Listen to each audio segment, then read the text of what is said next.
창세기 23장 1절에서 20절까지 말씀. 제가 봉독해 드리도록 하겠습니다. 하나님의 음성으로 받으시길 소망합니다.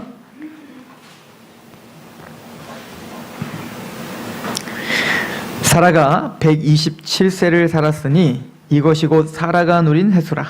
사라가 가나안 땅 헤브론 곧 기럇 아르바에서 죽음에 아브라함이 들어가서 사라를 위하여 슬퍼하며 애통하다가 그 시신 앞에서 일어나 나가서 헷 족속에게 말하여 이르되 나는 당신들 중에 나그네요 거류하는 자이니 당신들 중에서 내게 매장할 소유지를 주어 내가 나의 죽은 자를 내 앞에서 내어다가 장사하게 하시오.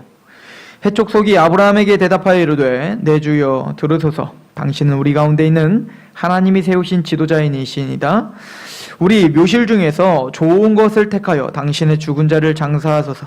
우리의 중에서 자기 묘실에 당신의 죽은 자 장사함을 금할 자가 없으리이다.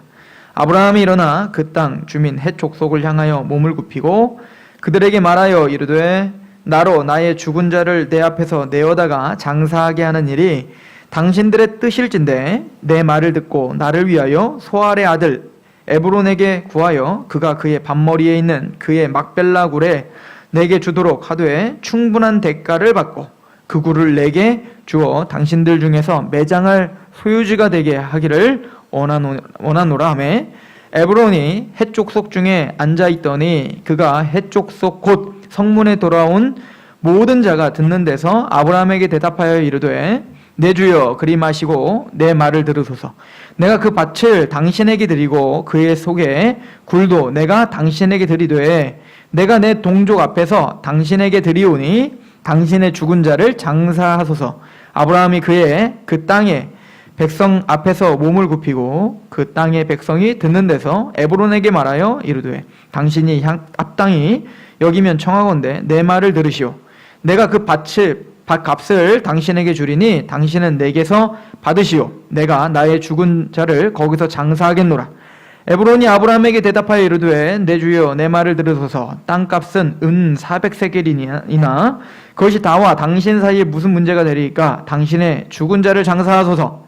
아브라함이 에브론의 말을 따라 에브론의 헷 족속이 듣는 데서 말한 대로 상인이 통용하는 은 400세겔을 달아 에브론에게 주었더니 마므레 앞 막벨라에 있는 에브론의 밭 곧 그 밭과 거기에 속한 굴과 그 밭과 그 주위에 둘린 모든 나무가 성문에 들어온 모든 헷 족속이 보는 데서 아브라함의 소유로 확정된지라.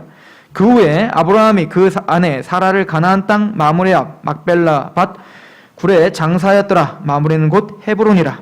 이와 같이 그 밭과 거기에 속한 굴이 헷 족속으로부터 아브라함이 매장할 소유지로 확장되었더라. 아멘. 사라가 죽었습니다. 사라는 127세를 살았다. 장수했죠. 제가 엊그저께 TV를 보니까 북한은 만수무강 수영님의 만수무강을 위한 그 그룹이 있대요. 그러니까 영생을 준비하는, 영생을 할 수 있는 연구를 하는 연구단체가 있는데 거기서 종사하는 인원만 4,000명. 대단하죠. 김부자만을 위해서 그들의 만수무강과 영생을 연구하는 인원만 4,000명. 그러나 실패죠. 김일성도 실패했고 김정일도 실패했고. 그래서 그 사람들의 목표는 김정일과 김일성을 100세까지 살게 하는 거를 목표로 했으나 그렇게 못 살았죠. 그들은 그렇게 100세까지도 못 살았으면서도 이 땅이 전부인 것처럼 살았죠. 그리고 떠나가기를 싫어했어요. 영생하기를 원했습니다. 어디서? 이 땅에서 내가 가진 복락을 누리며 내가 가진 이 통치를 갖고 이 힘을 갖고 자신의 만족과 이기심대로 살다가 그것이 너무 기뻐 영생하고 싶었으나 포기하게 됐습니다. 아브라함과 사라는 믿음의 사람들은 하나님께 약속함을 받았습니다. 하나님이 가나안 땅을 줄게 라는 약속함을 받았는데 재밌는 거 오늘 그 약속을 받은 첫 번째 수혜자들이잖아요. 아브라함과 사라가. 그런데 이 아브라함과 사라가 가나안 땅을 약속받았는데 그 약속의 수혜를 받은 사라가 죽었어요. 가나안 땅을 정복해보지도 못하고 아브라함과 사라가 죽었다고요. 그리고는 아브라함은 헤브론 땅이죠. 헤브론 땅 기럇 아르바라고 불렀던 그 땅 중에 막벨라구를 사서 그곳에 사라를 위한 장사의 장소로, 무덤의 장소로 그곳을 사용했어요. 우리 한번 생각해 보시면 약속의 첫 수혜자인 아브라함과 사라가 죽는다는 거고, 또 그들이 누릴 수 있는 가나안 땅, 약속의 땅, 이 땅에서의 유업은 무덤밖에 없더라 라고 하는 것을 우리에게 알려주고 있죠. 아브라함과 사라는 하나님이 자신들에게 약속한 그 가나안 땅, 실제적으로 자신에게 준 그 가나안 땅에 대한 약속을 들었을 때 자신이 이제 죽어가고 또 이제 죽는다는 걸 알고 마지막 준비해놓은 그 가나안 땅에서 무덤만을 준비해놨어요. 그러면 아브라함은 무엇을 배웠어야 됐을까요? 바울 사도는 이 이야기를 히브리서 11장에 했죠. 아브라함은 이 가나안 땅을 자신의 소유로 주장하지 않았다는 거예요. 오늘 보시면 이 해족속은 계속 아브라함한테 공짜로 주겠다, 그냥 가져가시오. 아브라함은 아니라고, 내가 값을 치러서 내가 사겠다는 거고, 또 막벨라구를 달랄 때 그 주인한테 또 갔더니 걔도 또 아브라함에게 아유 그냥 가져가시라고. 근데 아브라함이 아니라고, 내가 값 다 지불하겠다고. 하나님이 주셨으니 공짜로 준다는 것은 하나님이 이것을 취하게 한 것이요, 내가 그냥 가지면 되는데, 아브라함은 자신의 삶에서 하나님이 허락하신 가나안 땅을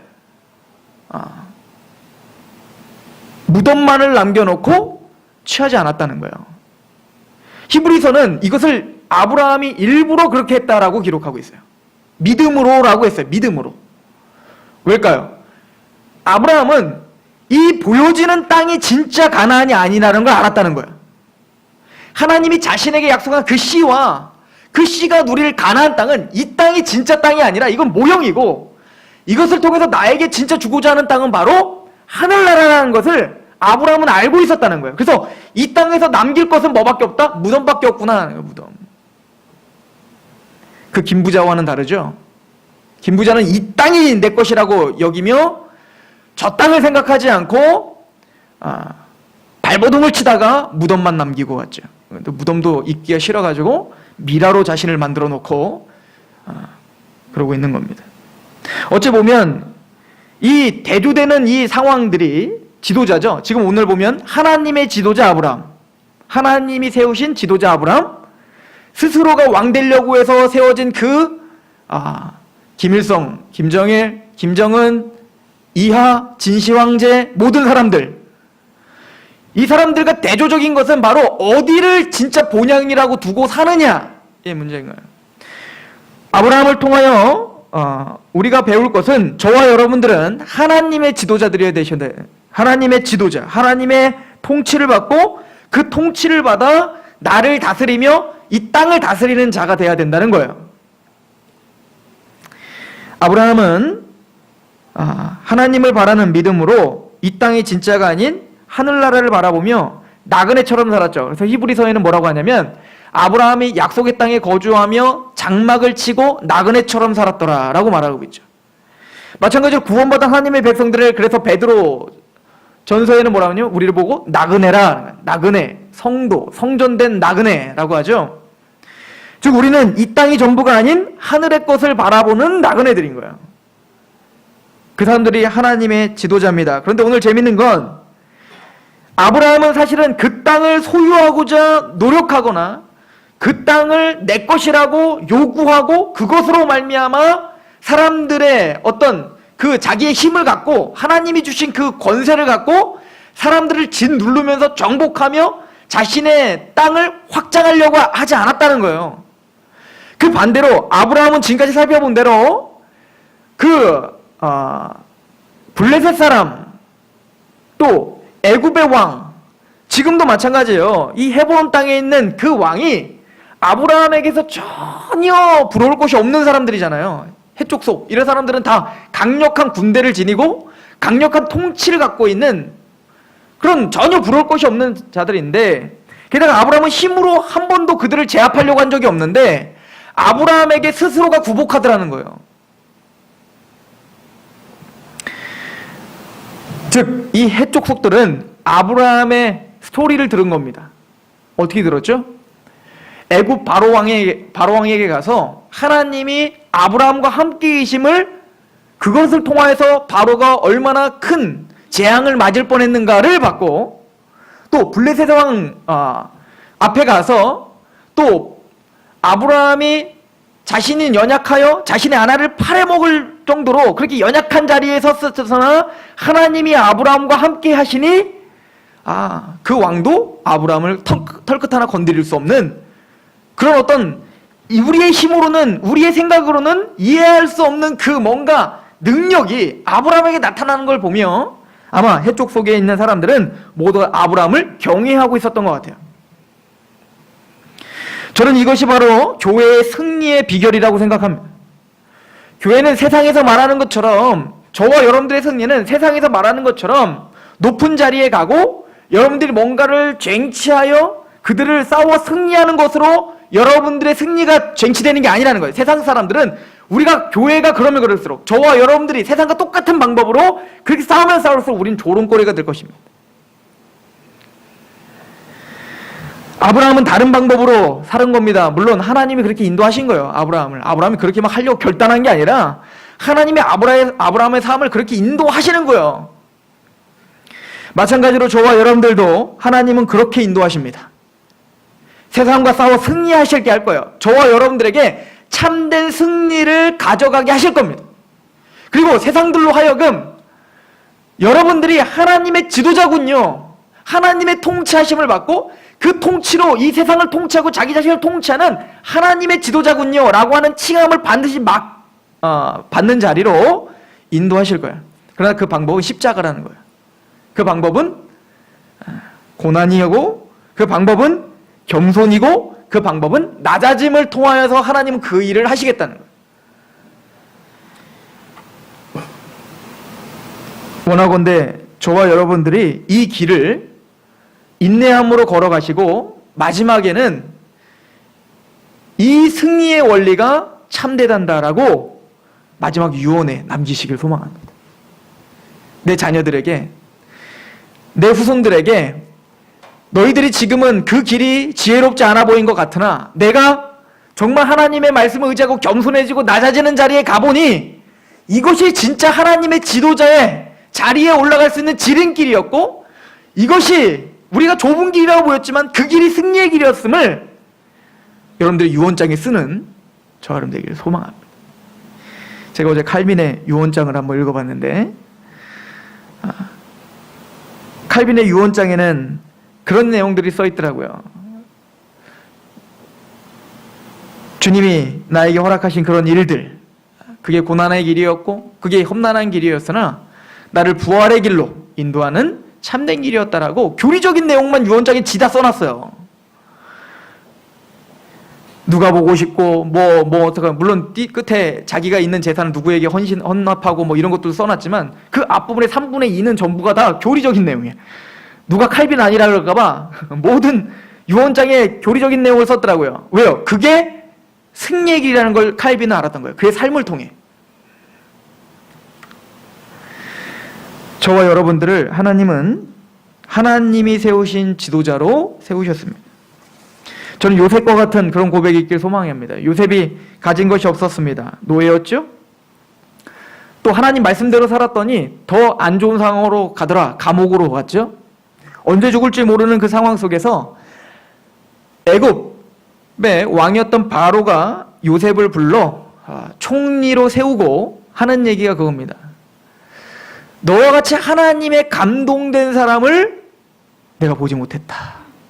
불신자가, 이방인이 하나님에게 감동된 자를 보지 못했다.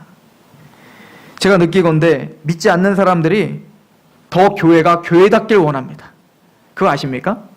여러분 믿지 않는 사람들과 한번 이야기해 보세요. 그 사람들의 비판을 화내지만 마시고 그냥 한번 들어보세요. 그들의 비판 전부가 다 뭐냐면 교회가 교회다워야지.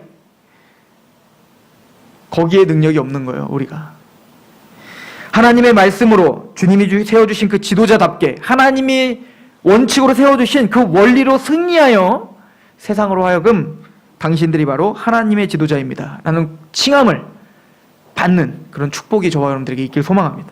또 그런 교회의 길 소망합니다. 오늘 말씀의 핵심은 저는 이 헤브론에 좀 집중하려고 합니다. 지금 막벨라굴을 산 이 헤브론 땅은 대단히 중요한 장소입니다. 헤브론 땅은 이스라엘 전체 유다인들, 남유다의 백성들에게는 더더욱 중요한 땅이에요. 이곳에는 아브라함이 장사되었고, 사라가 장사되었고, 이삭이 장사되었고, 야곱이 장사되었고, 그 정부인이었던 바로 사라, 그리고 리브가, 그리고 레아가 장사된 곳이에요. 이 얘기 뭐냐면 정통성, 이스라엘의 정통성이 있는 조상들이 장사된 곳이에요. 굉장히 중요한 곳이죠. 이 막벨라굴이, 지금 헤브론 땅이. 또한 이 땅은 이스라엘 백성들이 광야에서 이제 12명의 정탐꾼을 보내죠. 가나안 땅 앞에 서서 이제는 그 가나안 땅이 정말 적각꿀이 흐르는 땅인가 확인하려고 12명의 정탐꾼을 보낼 때 그 정탐꾼이 제일 먼저 발을 닿았던 곳이 이곳이에요. 헤브론 땅. 에스골 골짜기. 그래서 민수기 13장 21절에 이에 그들이 올라가서 땅을 정탐하되 신광야에서부터 하맛 어기 르홉에 이르렀고 또 네겝으로 올라가서 헤브론에 이르렀으니 헤브론은 애굽 소안보다 7년 전에 세운 곳이라 이곳에 아낙 자손 아히만과 세세와 달메가 있었더라. 또 에스골 골짜기에 이르러 거기서 포도송이가 달린 가지를 베어 둘이 막대기를 깨어 먹고 또 석류와 무화과를 따니라. 이스라엘 자손이 거기서 포도를 베었으므로 그곳을 에스골 골짜기라 불렀더라. 포도송이가 얼마나 큰지 막대기에 끼어가지고 막 이렇게 두 송이를 막 이렇게 쥐고 올 정도로. 이 얘기 뭐죠? 하나님이 약속한 적과 꿀이 흐르는 땅의 증거인 거예요. 그것은 정말 하나님이 복을 주신 땅이요. 그 땅은 정말 하나님의 그 복의 열매가 주렁주렁한 곳이구나 라고 하는 첫 번째 증거의 땅이 바로 이 헤브론이었다는 거죠.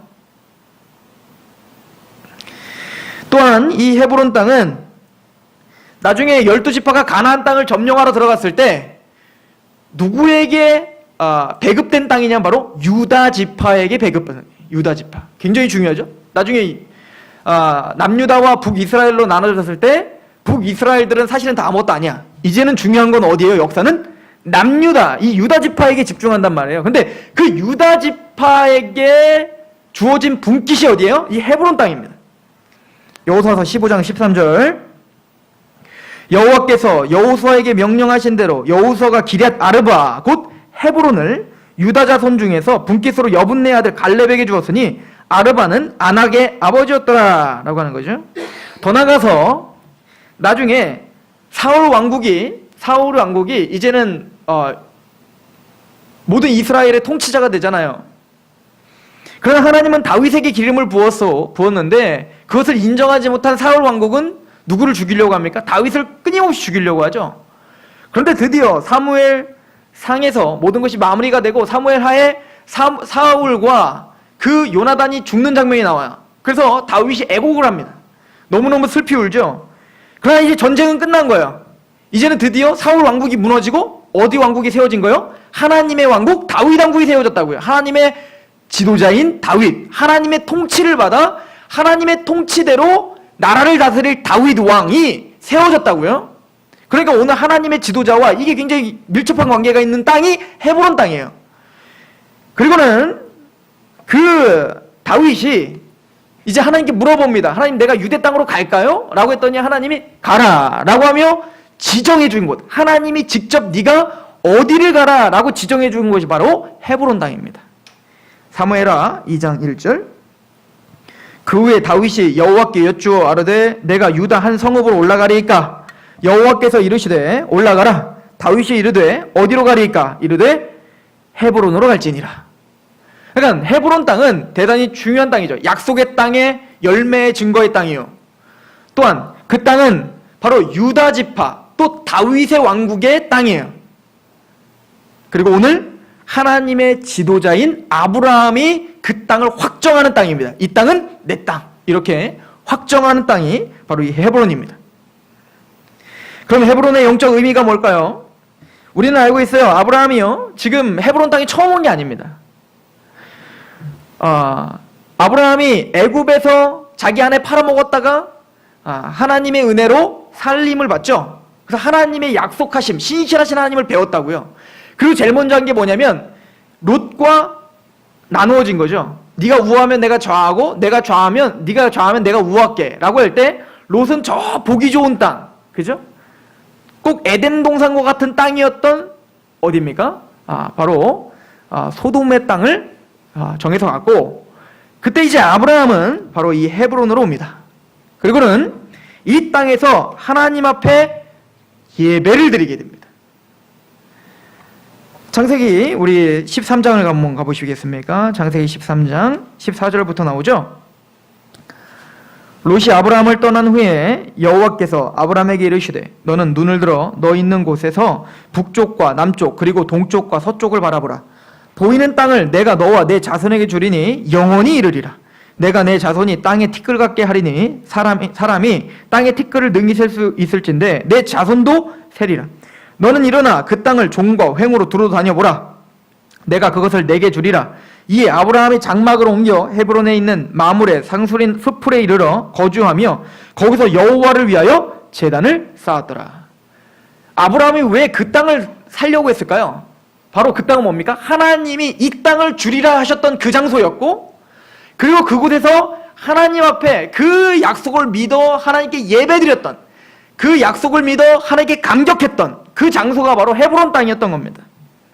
마찬가지로 헤브론은 바로 예배의 장소요, 하나님의 약속의 장소요, 그 약속의 성취의 그 복이 임한다는 믿음의 장소인 거죠.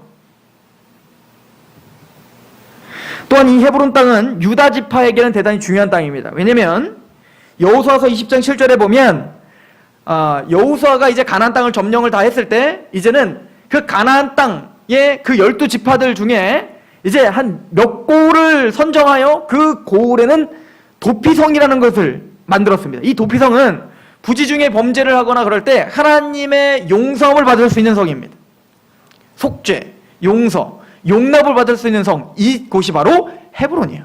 유다 지파의 용서의 장소, 이게 바로 헤브론입니다. 여호수아서 20장 7절. 이에 그들이 납달리의 산지 갈릴리 가데스와 에브라임 산지의 세겜과 유다 산지의 기럇 아르바 곧 헤브론과 거기에 도피성을 세우라는 거죠. 즉 헤브론은 예배의 장소요, 하나님의 용납의 장소요, 또한 하나님의 약속의 장소요. 이해가십니까? 아브라함뿐만 아니라 아브라함, 이삭, 야곱, 이 약속의 자손들이, 이 정통성 있는 약속의 자손들이고 이 헤브론 땅에서 장사를 지내게 했다는 거죠.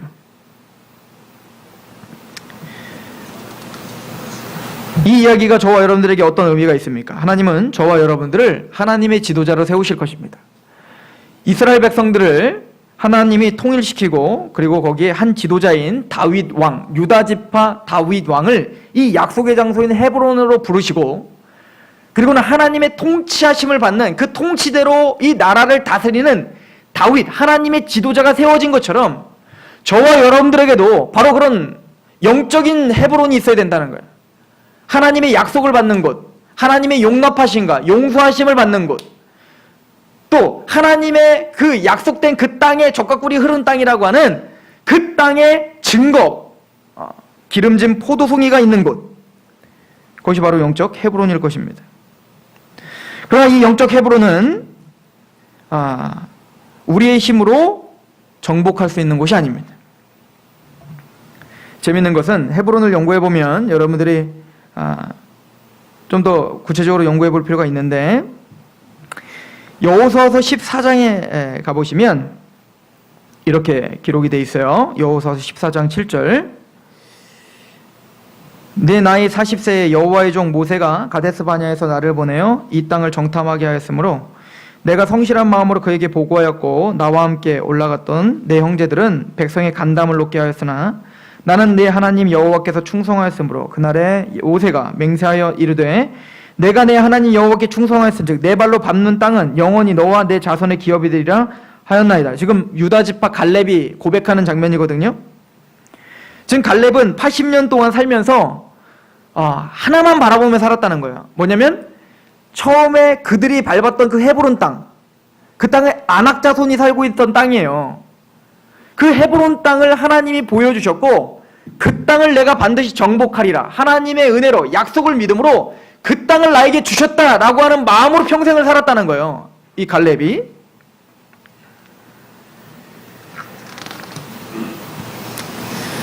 우리 여호수아서 14장 12절에 보면 그날에 여호와께서 말씀하신 이 산지를 지금 내게 주소서. 당신도 그날을 들으셨거니와 그곳에는 아낙 사람이 있고 그 성읍들은 크고 견고할지라도 여호와께서 나와 함께 하시면 내가 여호와께서 말씀하신 대로 그들을 쫓아내리라. 즉 헤브론 땅에 아낙 자손이 살아요. 그 갈렙은 믿음으로 내가 그 땅을 정복하겠다는 거잖아요. 하나님이 나와 함께 계시고 약속이 나와 함께만 있다면 그 아낙 자손을 내쫓으실 것입니다 라고 하는 믿음을 갖고 그 땅을 정복하기를 원했습니다. 13절 여호수아가 여분네 아들 갈렙을 위하여 축복하고 헤브론을 그에게 주어 기업을 삼게 하매 헤브론이 그니스 사람 여분네 아들 갈렙의 기업이 되어 오늘까지 이르렀으니 이는 그가 이스라엘의 하나님 여호와를 온전히 쫓았습니다. 헤브론의 옛 이름은 기럇 아르바라. 아르바는 아낙 사람 가운데서 가장 큰 사람이었더라. 그리고 그 땅에 전쟁이 그쳤더라 라고 이야기하죠.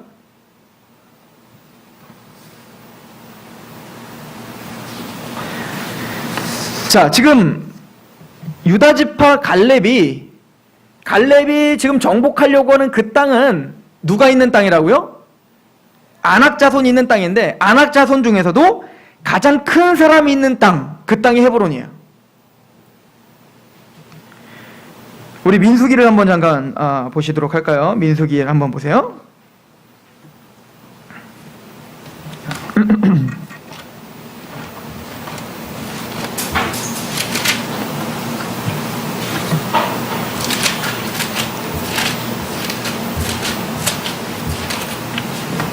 민수기 우리 13장을 한번 보십시오. 민수기 13장 33절.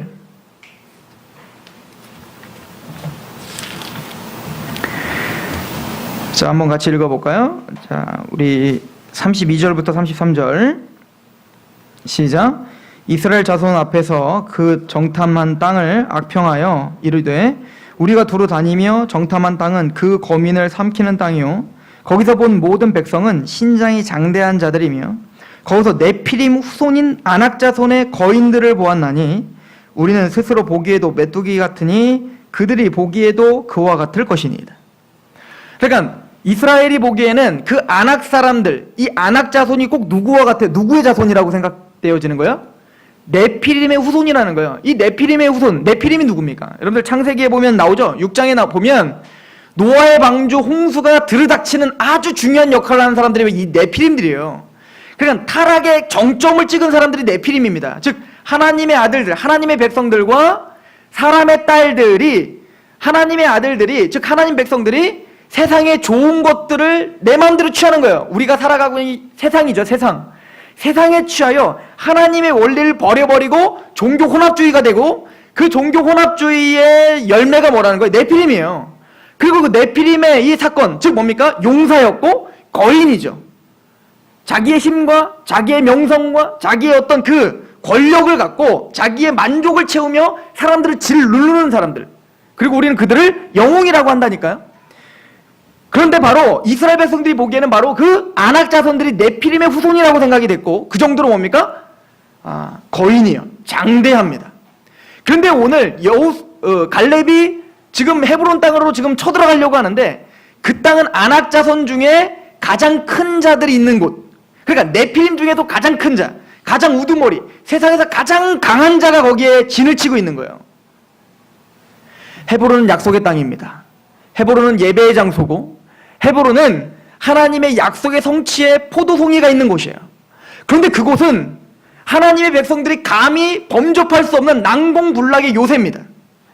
그곳은 아무리 모든 이스라엘 백성들이 그 땅을 점령하려고 했지만 겁이 나서 점령할 수가 없는, 아니 40년 광야 세월을 빙빙 돌았던 이유도 바로 그 아낙 자손 때문이에요. 그 사람들이 너무 커 보여서. 마찬가지로 우리가 바로 예배의 자리로 서야 되고 하나님의 약속의 자리로 서야 되고 용서의 자리, 그 헤브론 땅이 회복돼야 되는데 그 땅은 우리가 회복시킬 수 있는 게 아니에요. 바로 유다지파 갈렙이 그 네피림을 부셔야 되는 겁니다. 그리고 바로 유다 지파의 다윗이 그 거인을 부수는 거예요. 그래서 다윗이 누구를 부시죠? 골리앗을 부시는 거예요. 진짜 네필임과 같은 장대한 골리앗을 다윗이 여호와의 이름으로, 만군의 여호와의 이름으로 그를 물리치는 겁니다. 그리고 이스라엘에게 구원을 주는 거예요. 이것이 누구의 이야기인 거예요? 바로 예수 그리스도에 대한 이야기인 겁니다. 우리 안에 있는 헤브론을 회복시켜 주시기 위하여, 우리 안에 있는 헤브론을 다시 회복시켜 용서의 장소가 되고, 그곳에 바로 하나님을 예배하는 장소로 만드시기 위하여, 또 하나님의 지도자로 만드시기 위하여 예수님, 유다 지파 다윗의 자손인 예수님이 바로 그 세상을 이기셨다는 거예요. 사단의 권세를 이기셨다는, 이거 계시록에 뭐라고 합니까? 그래서 음녀와 바벨론이 무너졌도다. 그 바벨론이여 무너졌도다 라고 하잖아요. 쉽게 얘기해서 네피림이 무너졌고, 아낙자손이 무너졌고, 골리앗이 무너졌고, 애굽이 바다에서 수장됐고, 바벨론이 무너졌고, 우리로 말하면 우리를 지금 쥐어짜고 있는, 하나님께 예배를 드리지 못하게, 우리를 하나님의 용서를 받지 못하도록 우리를 강하게 붙들고 있는 사단 권세들을 주님이 우리 안에서 부셔버렸다는 거예요. 이 바로 유다지파 다윗의 자손이 하시는 일입니다. 난공불락의 요새가 예수님의 그 복음의 권능으로 부서지고, 이제는 저와 여러분들이 헤브론이 회복돼야 된다는 얘기인 거예요. 그리고 우리 이제는 압니다. 이 땅을 우리가 유업을 삼아 살지만 이 땅에서 우리가 취할 장소는 무덤밖에 없다. 우리 이 땅에서 죽고 하늘나라에 사는 겁니다. 우리의 지체의 욕심을 죽이고 예수님과 함께 다시 살아나는 거예요. 유다지파 다윗의 자손이 난공불락 요새 기르밧 아르바를 부수어 헤브론을 정복했죠. 이 헤브론의 뜻은 무엇입니까? 바로 연합이라는 뜻이에요. 연합. 가나안 족속들이 강하게 붙잡고 있었던, 그 네피림의 후손들이 강하게 붙잡고 있었던 것이 부셔지고 하나님과 연합되는 장소요. 또 그렇게 하나님과 연합된 하나님의 백성들이 하나로 되어 하나님의 왕국이 회복되는 장소예요. 교회입니다. 먼저 저와 여러분들의 마음에 이 연합의 장소인 헤브론이 회복되시길 소망합니다. 또 회복되었다면 이제는 이스라엘 백성들이 그 헤브론 땅을 중심으로 이제는 어떻게 했어요? 정말로 가나안 땅을 점차적으로 다 정복해 나간 것처럼 우리가 그 예수 그리스도의 헤브론 땅을 중심으로 우리가 그 약속을 붙들고 여러분들 안에 유업을 정복하시길 소망합니다. 여전히 기럇 아르바, 아낙자손, 다른 가나안 땅의 이민족들이, 우상 숭배자들이 우리의 마음을 붙들고 있죠. 그 땅을 주님께 내어드리며 하나님의 통치자라 칭함을 받으며 정복해 나가는 승리자가 되시길 소망합니다. 여러분들은 헤브론이 회복되셨습니까? 또한 여러분들 안에 있는 아낙자손은 누굽니까? 아마 세상 정신과 또 여전히 달콤해 보이는 세상 풍조일 것입니다. 저와 여러분들 예수 그리스도의 이름으로 그들을 능히 이기고 구원받은 자들입니다. 하나님께서 저와 여러분들을 다시 헤브론 땅으로 더 회복시켜 주시고, 그리고 하나님을 향해 나그네처럼 살았던 아브라함과 같은 하나님의 지도자로 우리를 인도하실 줄로 믿습니다. 기도하겠습니다.